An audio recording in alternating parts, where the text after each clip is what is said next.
Hello students, welcome back. आज हम लोग बात करेंगे बैरियर्स टू कम्युनिकेशन के बारे में। और यहाँ पे हम लोग डिस्कस करेंगे types and ways of improving communication effectiveness भी। तो स्टार्ट करते हैं। बैरियर्स ऑफ कम्युनिकेशन, बेसिकली चार तरीके के बैरियर्स होते हैं कम्युनिकेशन में। पहला हो गया semantic barrier, organisational barrier, psychological barrier and personal barrier. अब इसके बारे में डिटेल में पढ़ेंगे हम लोग। तो सबसे पहले आता है सिमेंटिक बैरियर। सिमेंटिक बैरियर में होता क्या क्या चीज़ें हैं। पहला है बैडली एक्सप्रेस मैसेज, मतलब आपने किसी को मैसेज बोला और आपका एक्सप्रेशन का तरीका ही गलत था। ठीक है, तरीका सही ना होने के कारण सामने वाला समझ ही नहीं पाया आपने क्या बोला। ठीक है, या तो आपने लैंग्वेज कुछ अलग यूज़ कर दिया। ठीक है, जो लैंग्वेज वो नहीं जानता था वो लैंग्वेज आपने बोल दिया। तो इसको ही को बोलते हैं ब्रैडली एक्सप्रेस मैसेज, मतलब आपका एक्सप्रेशन ही ख़राब था। तो ये भी एक सिमेंटिक बैरियर में आता है, क्योंकि यहाँ पे कम्युनिकेशन पूरा नहीं हो पाता, कम्युनिकेशन अधूरा रह जाता है। तो ये भी एक कम्युनिकेशन का बैरियर है। नेक्स्ट आते हैं सिंबल विद डिफरेंट मीनिंग। कोई भी सिंबल के दो मीनिंग हो सकते हैं। ठीक है, और आपने वही कॉमन सिंबल यूज़ कर दिया, जिसके वजह से आपका कम्युनिकेशन गड़बड़ हो गया। जैसे एग्जांपल, आपने अपने फेस को वेव कर दिया। तो एक तो वेव, बहुत लोग वेव करते हैं नहीं के लिए भी वेव करते हैं, और कभी कभी लोग को कुछ समझ में आ रहा है तब भी वेव कर देते हैं कि हाँ वो सुन रहे हैं। तो उसमें क्या होता है, उसमें सामने वाला नहीं समझ पाता कि इनको समझ में नहीं आया कि इनको समझ में आया।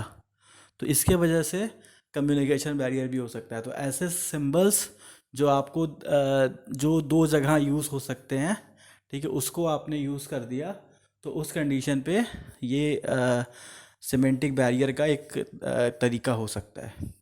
नेक्स्ट आते हैं faulty transmission translation. Faulty translation का मतलब क्या हुआ, सामने वाले ने गलत तरीके से उसको ट्रांसलेट कर लिया। ठीक है, उसका परसेप्शन कुछ और था, आपने बोला कुछ और, उसको समझ में आया कुछ और। ठीक है, आपने कोई भी चीज़ पोलाइट वे में बोला, आपकी वर्डिंग थोड़ी हार्श थी, आपकी आवाज़ थोड़ी टफ थी, सामने वाले को लगा आपने उसको डांट दिया। तो इसका मतलब क्या हो गया, फॉल्टी ट्रांसलेशन, मतलब आपका जो कम्युनिकेशन था गलत ट्रांसलेट हो गया। आपकी तेज़ आवाज़ की वजह से सामने वाला समझ गया कि आप चिल्ला के बोल रहे हैं। तो ये भी एक तरीके का सिमेंटिक बैरियर कम्युनिकेशन में क्रिएट करता है। नेक्स्ट आते हैं अनक्लैरिफाइड एजम्पशंस। अनक्लैरिफाइड एजम्पशंस का मतलब कुछ ऐसे एजम्पशंस जो कि आपने अपने मन में मान लिए हैं कि उस आदमी से बात करना ही बेकार है। ठीक है, तो वहाँ पे कुछ एजम्पशन, या फिर आपने मान लिया है कि उसको इस चीज़ की नॉलेज होगी ही नहीं, तो उसके वजह से आपने कम्युनिकेशन नहीं किया। तो अनक्लेरिफाइड अजम्पशन, जो आपने क्लेरिफाई नहीं किया, आपने पहले से अज्यूम कर लिया, ऐसे कम्युनिकेशन की वजह से आपने अपनी कम्युनिकेशन रोक दी, तो वो भी आपका सिमेंटिक बैरियर में ही आएगा। नेक्स्ट आते हैं टेक्निकल जार्गोन्स। टेक्निकल जार्गोन्स का मतलब क्या हुआ, कुछ ऐसे वर्ड्स जो बहुत टफ होते हैं, लोग आप नॉर्मल अपने लैंग्वेज में उसको यूज़ नहीं करते। ठीक है, और आपने वैसे वर्ड ढूंढ के आपने उस अपने कम्युनिकेशन में वो वर्ड यूज़ कर दिए, वो थोड़े टेक्निकल होते हैं। तो आपने वो सब वर्ड्स यूज़ किए जो कि कॉमन लैंग्वेज में यूज़ नहीं किए जाते। तो इसके वजह से भी आपकी कम्युनिकेशन पूरी नहीं हो सकती और सिमेंटिक बैरियर क्रिएट हो सकता है। नेक्स्ट आते हैं body language and gesture decoding. कुछ लोग होते हैं जो कि बॉडी लैंग्वेज और गेस्टर डिकोडिंग गलत कर लेते हैं। ठीक है, अब किसी की आदत होती है वो जब बोलता है तो उसका हाथ वाथ हिलता रहता है। ठीक है, अब कुछ लोगों को ये अच्छा नहीं लगता, तो कुछ लोगों का हाथ बहुत ज़्यादा हिलता है बोलते समय। तो ये भी एक तरीके का सिमेंटिक बैरियर कम्युनिकेशन में आ जाता है, जिसकी वजह से लोग आपके कम्युनिकेशन पे नहीं, आपके हाथ पे ध्यान दे देते हैं। ठीक है, तो ये भी एक तरीके का आपका सिमेंटिक बैरियर हो गया। नेक्स्ट आते हैं ऑर्गेनाइजेशनल बैरियर। तो ऑर्गेनाइजेशनल बैरियर में क्या क्या चीज़ें हैं। पहला है ऑर्गेनाइजेशनल पॉलिसी, मतलब ऑर्गेनाइजेशन में पॉलिसी है कि आप अपने सीनियर के सीनियर से बात नहीं कर सकते, या फिर ऑर्गेनाइजेशन में पॉलिसी है कि आप दूसरे डिपार्टमेंट के लोगों से बात नहीं कर सकते। तो उसके वजह से जो बैरियर क्रिएट हो गया उसको हम बोलेंगे ऑर्गेनाइजेशनल पॉलिसी का बैरियर। ठीक है, तो उसको हम लोग ऑर्गेनाइजेशनल बैरियर बोलेंगे। नेक्स्ट है रूल्स एंड रेगुलेशन। अब ऑर्गेनाइजेशन में आपके रूल्स रेगुलेशन बहुत है। ठीक है, जैसे आपको केवल इंग्लिश में ही बात करना है और आपको इंग्लिश लैंग्वेज आती नहीं है इतनी अच्छी, तो आपने बात ही नहीं किया। ठीक है, या फिर आपके यहाँ रूल रेगुलेशन है कि ऑफिस में बात नहीं करना है, कैफेटेरिया में बात करना है। कैफेटेरिया आप जाते ही नहीं, आप इतना बिजी रहते हैं, तो आप बात नहीं कर पाए। तो ये भी एक तरीके का रूल्स रेगुलेशन की वजह से जो कम्युनिकेशन में बैरियर आता है, उसको हम लोग ऑर्गेनाइजेशनल बैरियर भी कहते हैं। उसके बाद आ गया स्टेटस। स्टेटस में क्या होता है, कुछ लोगों का स्टेटस बहुत हाई है, मतलब बहुत हाई सैलरी मिल रही है, बड़े प्रोफाइल पे हैं, उनसे आप डर के बात नहीं किए, अरे इतने हाई स्टेटस वाले से हम क्या बात करेंगे। और कुछ का स्टेटस बहुत नीचे है, ठीक है, अब वो साफ सफाई करने वाला है, तो आप अपने आप को बड़ा महान समझते हुए आप उससे बात नहीं किए।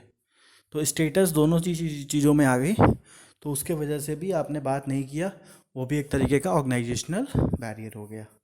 नेक्स्ट आते हैं complexity in the organisation structure. Complexity में क्या होता है, आपको कंफर्म नहीं होता आपका सीनियर कौन है और कौन आपके डिपार्टमेंट के लोग हैं, कौन आपके डिपार्टमेंट के लोग नहीं हैं। तो उस कंडीशन पे आप ज़्यादा लोगों से बात नहीं करते, ठीक है, आप केवल अपने डिपार्टमेंट के लोगों से बात करते, क्योंकि ऑर्गेनाइजेशन का स्ट्रक्चर बहुत कॉम्प्लेक्स है, किसी का अथॉरिटी डिसाइड नहीं है, किसी की रिस्पॉन्सिबिलिटी डिसाइड नहीं है, ठीक है, और अगर डिसाइड है भी तो आपको पता नहीं है। तो ये कॉम्प्लेक्स चीज़ें होने की वजह से भी आप कम्युनिकेशन नहीं कर पाते हैं, तो वो भी आपका आता है ऑर्गेनाइजेशनल बिहेवियर में। अब आते हैं ऑर्गेनाइजेशनल फैसिलिटीज़। ऑर्गेनाइजेशनल फैसिलिटीज़ में क्या, कुछ ऐसी चीज़ें जो कि आपको ऑर्गेनाइजेशन में फैसिलिटी ही ना दी जाए, ठीक है, जैसे आपको अपने आपस में बात करने के लिए कहा ही ना जाए, ठीक है, या फिर कोई ऐसा काम ही ना दिया जाए कि आप आपस में कम्युनिकेट कर सकें।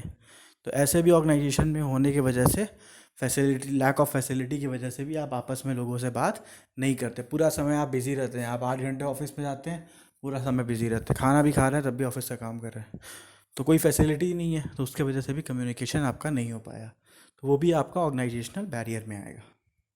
नेक्स्ट आते हैं साइकोलॉजिकल बैरियर। इसमें क्या है, pre mature evolution. Pre mature evolution में क्या होता है, पहले से ही आप मान लेते हैं कि उसमें ये क्वालिटी होगी, मैं उनके पास बात करने जाऊंगा वो मुझे भगा देंगे, ठीक है, मतलब पहले से ही आपने कुछ इन्फीरियर मान लिया, जिसकी वजह से आप अपना कम्युनिकेशन स्टार्ट ही नहीं कर पाए, तो उसी को बोलते हैं प्री मैच्योर इवोल्यूशन। उसके बाद है lack of attention. Lack of attention क्या है, आपका दिमाग कहीं स्थिर नहीं रहता, आप बैठे हैं सामने, ट्रेनिंग चल रही है, बात सुन रहे हैं, लेकिन आपका मन कहीं और है, ठीक है, तो उस कंडीशन में आपके अंदर डर बैठ जाएगा कि अब मैं पूछूं तो क्या पूछूं, जब मैंने अटेंशन ही नहीं था, अगर मैं पूछूंगा सामने वाला एक सवाल हमसे पूछ लिया तो लोग मेरा मजाक उड़ा लेंगे, तो आपने फिर उनसे बात ही नहीं किया, तो ये हो गया लैक ऑफ अटेंशन। नेक्स्ट आते हैं loss by transmission and poor attention. Loss by transmission and poor attention का मतलब क्या हुआ, कम्युनिकेशन आई, हमने उसको ट्रांसमिट नहीं कर पाया, मतलब हम उसको समझ नहीं पाए, और पुअर रिटेंशन का मतलब उसको हम याद भी नहीं किए, तुरंत मेरे माइंड से स्लिप हो गया। तो ये कुछ लोगों में होता है, जिसकी वजह से वो कम्युनिकेशन को अच्छे तरीके से नहीं कर पाते हैं। उसके बाद हो गया डिस्ट्रस्ट। डिस्ट्रस्ट का मतलब भरोसा ना होना, आप किसी पे भरोसा नहीं कर सकते, किसी को आपको लगता है कि वो मेरा नुकसान कर सकता है, तो डिस्ट्रस्ट के कारण आप लोगों से बात नहीं कर रहे हैं, तो वो सब आपका साइकोलॉजिकल बैरियर्स में आएगा। अब आते हैं पर्सनल बैरियर। पर्सनल बैरियर में क्या है, fear of challenges to authority. तो पर्सनल बैरियर में इंसान के खुद के जो प्रॉब्लम्स होते हैं जिसकी वजह से आप बात नहीं करते। तो fear of challenges to authority मतलब अथॉरिटी से आपको डर लगता है, आपको लगता है अथॉरिटी वाले कुछ पूछ लेंगे, या फिर मैं उतना कैपेबल नहीं हूँ बात करने का, आपको खुद से आप सोचोगे, और सीनियर से डरने की वजह से आप उससे बात नहीं करोगे। नेक्स्ट है lack of confidence of superior on is subordinate. अब इसमें क्या है, lack of confidence of superior, कोई सुपीरियर है, उसको लगता है कि मैं भले ही इनका सबॉर्डिनेट हूँ, लेकिन ये लोग मेरी इज्जत नहीं करते, तो उसको भी डर लगेगा, छोड़ो यार कौन बात करने जा रहा है।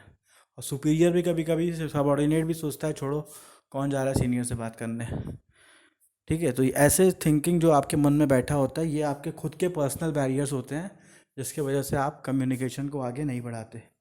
अनविलिंगनेस टू कम्युनिकेट, आपका मन ही नहीं कर रहा है बात करने का, आप विलिंगनेस ही नहीं है आपके अंदर कि आप किसी से कम्युनिकेट करना चाहते हैं, ठीक है, तो ये आपके पर्सनल बैरियर हो गए। Lack of poor incentives. Lack of poor incentives का मतलब क्या होगा, आप किसी से कनेक्ट ही नहीं होना चाहते, ठीक है, आपके मतलब आप मतलब कनेक्शन का आपके अंदर थोड़ी सी क्वालिटी कमी है, आप चाहते ही नहीं किसी से, आप अपने में ही रहना चाहते हैं, तो इसकी वजह से भी कम्युनिकेशन में बैरियर्स आ जाते हैं। नेक्स्ट आते हैं कैसे अपने कम्युनिकेशन के बैरियर्स को इम्प्रूव करें, ऐसा क्या क्या करें जिससे आपका कम्युनिकेशन ऑटोमेटिक ये जो जितने बैरियर्स थे वो ख़त्म हो जाएं और आप कम्युनिकेट कर सकें। तो पहला है बी ए गुड लिसनर। सबसे अच्छी बात है कि पहले एक अच्छे लिसनर बनिए। सामने वाले की बात जब पूरी सुनेंगे तो आपके अंदर एक अलग से कॉन्फिडेंस आएगा ताकि आप बात पूछ सकें। बीच बीच में पूछेंगे तो आप उस तरीके से नहीं पूछ पाएंगे, हो सकता है आपका मजाक भी बन जाए, ठीक है। तो इसीलिए सबसे पहला काम क्या होता है, गुड लिसनर बनना। कि आपको पूरी बात सुननी चाहिए, समझनी चाहिए, जब वो बात ख़त्म हो जाए तब आपको बोलना चाहिए। नेक्स्ट है follow up communication. Follow up communication का मतलब जो भी आप कम्युनिकेट करना चाहते हैं उसको चेक करिए कि आप जो कम्युनिकेशन करना चाह रहे हैं क्या वो सही है, उसको बोलना चाहिए कि नहीं बोलना चाहिए, उसका फॉलो अप करिए, उसको बार बार इवेल्युएट करिए। नेक्स्ट है इंश्योर प्रॉपर फीडबैक। और जब भी कम्युनिकेशन लीजिए कोशिश करिए आपको उसमें तो कुछ फीडबैक भी मिल जाए ताकि आप अगली बार के लिए और उसको बेटर बनाने की कोशिश करें। तो अगर आप फीडबैक में जेन्युइन फीडबैक अगर आपको मिल रहा है तो अपने कम्युनिकेशन को आप और अच्छा कर सकते हैं। Value to listener. सामने जो लिसनर मतलब जो आपकी बात सुन रहा है उसको कुछ वैल्यू भी दीजिए, मतलब उसके आप भी सम्मान करिए, उसको भी अपॉर्चुनिटी दीजिए ताकि वो भी कुछ बोल सके। तभी कम्युनिकेशन इफेक्टिव हो जाएगा। खाली वन वे कम्युनिकेशन नहीं हो कि आप बोले जा रहे हैं, सामने वाले को वैल्यू ही नहीं दे रहे हैं, ठीक है। तो ये सब तरीके हैं कम्युनिकेशन अच्छे करने के। Maintain tone and content of message. अपना एक सही टोन रखिए बात करने का, बहुत ज़्यादा हाई पिच ना हो, बहुत ज़्यादा लो पिच ना हो, ठीक है। प्लस आप अपने कंटेंट्स को पहले से तैयार करिए कि क्या मुझे बात करना है, तो आपका कम्युनिकेशन और इफ़ेक्टिव हो जाएगा। नेक्स्ट है कंसल्ट अदर बिफोर कम्युनिकेशन। जिससे भी कम्युनिकेशन करने जा रहे हैं पहले आप दूसरों से कंसल्ट भी कर सकते हैं कि क्या इनसे इस टाइप का कम्युनिकेशन करना है। जैसे आप बड़े स्पीचेस देने जा रहे हैं कहीं पे, तो आप क्या करते हैं, पहले आप स्पीचेस का खूब ज़्यादा इवेल्युएशन करते हैं, देखते हैं कि हाँ ये स्पीच पब्लिक में बोलने लायक है कि नहीं है, कोई वर्ड्स का प्रॉब्लम तो नहीं है, कोई ग्रामेटिकल एरर तो नहीं है। तो एक्सपर्ट से मिलिए ताकि वो आपकी इसमें हेल्प कर सके, कोई ग्रामेटिकल प्रॉब्लम हो तो उसको सही कर सके। तो ये सब चीज़ें आएंगी इसमें। Communication according to the needs of the receiver. अब ये बड़ा इंपॉर्टेंट है, अगर आप सामने वाले की नीड्स के हिसाब से कम्युनिकेशन करेंगे तो लोग आपकी बात सुनेंगे भी, क्योंकि उनका जब वो सुनेंगे तो उसमें उनको अपनी ज़रूरत दिखाई देगी। तो कम्युनिकेशन करने से पहले उसको इस तरीके से बनाइए कि सामने वाले की जो ज़रूरत है वो चीज़ आप बताइए, तो लोग आपकी बात सुनेंगे भी और आपको समझेंगे भी। नेक्स्ट है clarifying the ideas before communication. अपने आइडिया को एकदम क्लियर रखिए कि क्या चीज़ आप बात करना चाहते हैं। आइडिया क्लियर रहेगा तो कम्युनिकेशन ऑटोमेटिक आपका अच्छा ही कम्युनिकेट करेंगे। Thank you students.